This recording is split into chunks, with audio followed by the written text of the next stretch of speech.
Hello viewers, welcome back to my channel the Indian cuisine. আশা করি আপনারা সবাই খুব ভালো আছেন, আমিও খুব ভালো আছি। আজকে আবারও চলে এসেছি নতুন আর একটা রেসিপি নিয়ে। আজকে আমি আপনাদের সাথে শেয়ার করতে চলেছি বাঙালির অত্যন্ত প্রিয় জলখাবার বা ইভিনিং স্ন্যাক্স ঘুগনি রেসিপি। যে কোনো অনুষ্ঠানে আপনারা জলখাবার হিসাবে খুব সহজেই বাড়িতে বানিয়ে ফেলতে পারেন এই ঘুগনি রেসিপিটি। আমি এটা মূলত জলখাবার হিসাবেই বানিয়েছি, তো এটাকে আমি লুচির সাথে সার্ভ করেছি। আপনারা চাইলে রুটির সাথেও সার্ভ করতে পারেন। তো চলুন উইদাউট এনি ফার্দার ভিডিও আজকের ভিডিওটা স্টার্ট করা যাক আর ঝটপট দেখে নেওয়া যাক এই রেসিপিটি বানাতে আমাদের কী কী উপকরণ লাগছে। ঘুগনি বানানোর জন্য আমরা এখানে নিয়েছি 200 গ্রাম মটর, নিয়েছি টমেটো পিউরি, নিয়েছি পেঁয়াজ কুচি, জিঞ্জার গার্লিক পেস্ট, নিয়েছি গোটা জিরা, শুকনো লঙ্কা এবং তেজপাতা। মটরগুলোকে ভালোভাবে 2-3 বার জলে ধুয়ে এটাকে আমরা ওভারনাইট সোক করে রেখেছিলাম। তো চলুন এবার পরবর্তী পর্যায়ে যাওয়া যাক।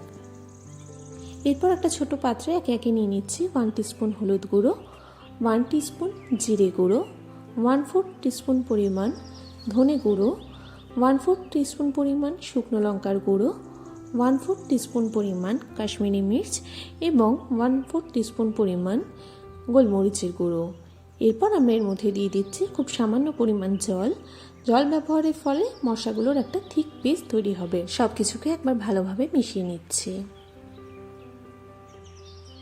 এরপর একটা ননস্টিক কড়াই নিয়ে নিয়েছি। গ্যাসের ফ্লেমটা অন করে দিয়ে কড়াইটাকে গরম করে নেব।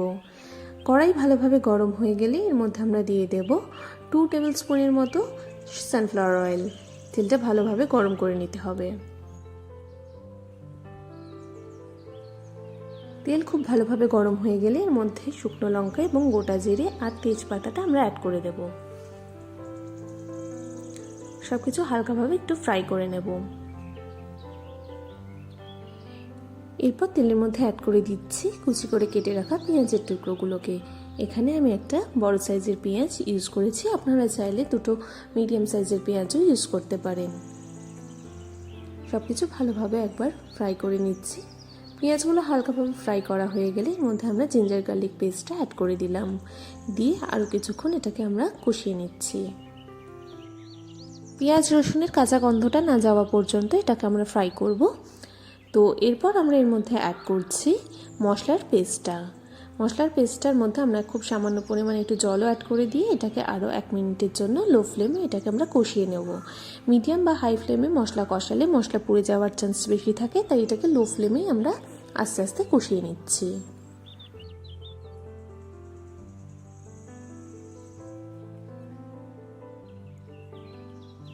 তো দেখতেই পাচ্ছেন মশলা খুব ভালোভাবে কষানো হয়ে গেছে এবং এটার থেকে হালকা হালকা তেল বেরোতে আরম্ভ করেছে। এরপর আমরা এর মধ্যে অ্যাড করে দিচ্ছি টমেটো পিউরি বা টমেটোর পেস্টটা। এটাকে একবার ভালোভাবে সব কিছুর সাথে মিশিয়ে আরও 30 সেকেন্ডের জন্য এটাকে আমরা কষিয়ে নেব। হালকা কিছুক্ষণ এটাকে আমরা কষিয়ে নেওয়ার পর এর মধ্যে আমরা অ্যাড করে দিচ্ছি স্বাদ মতো নুন।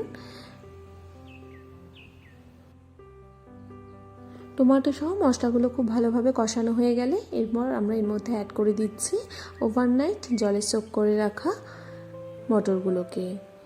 একবার ভালোভাবে মশলার সাথে মটরগুলোকে আমরা ভালোভাবে মিশিয়ে নিচ্ছি এবং বেশ কিছুক্ষণ এটাকে আমরা কষিয়ে দিচ্ছি।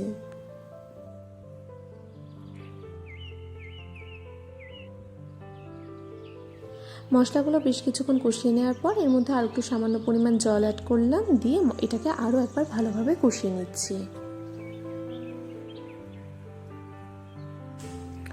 মশলাগুলো কিছুক্ষণ কষিয়ে নেওয়ার পর আমরা এর মধ্যে অ্যাড করে দিচ্ছি জল। এখানে আমি 1/2 কাপ মতো জল ইউজ করেছি। জলটাকে হালকা ফুটে গেলে এটাকে আমরা প্রেসার কুক করে নেব। এখানে আমি 3 থেকে 4টে সিটি ব্যবহার করছি, আপনাদের প্রয়োজন হলে 5 থেকে 6টা সিটিও ব্যবহার করতে পারেন। ঘুগনির মটরগুলো খুব ভালোভাবে সিদ্ধ হয়ে গেছে। এরপর সবশেষে এর মধ্যে আমরা অ্যাড করে দিচ্ছি 1/2 টিস্পুন গরম মশলা গুঁড়ো। সব কিছুর সাথে ভালোভাবে একবার মিশিয়ে নিয়ে এটাকে আমরা 30 সেকেন্ডের জন্য ঢাকা চাপা দিয়ে ফুটিয়ে নিচ্ছি। সো ফাইনালি এখানে রেডি হয়ে গেছে আমাদের গরম গরম ঘুগনি আর লুচি। আশা করি রেসিপিটি দেখতে আপনাদের ভালো লেগেছে। যদি কিছু ভালো লেগে থাকে তাহলে অবশ্যই like, comment, share and subscribe করতে ভুলবেন না। দেখা হচ্ছে পরবর্তী ভিডিওতে, ততক্ষণ টাটা।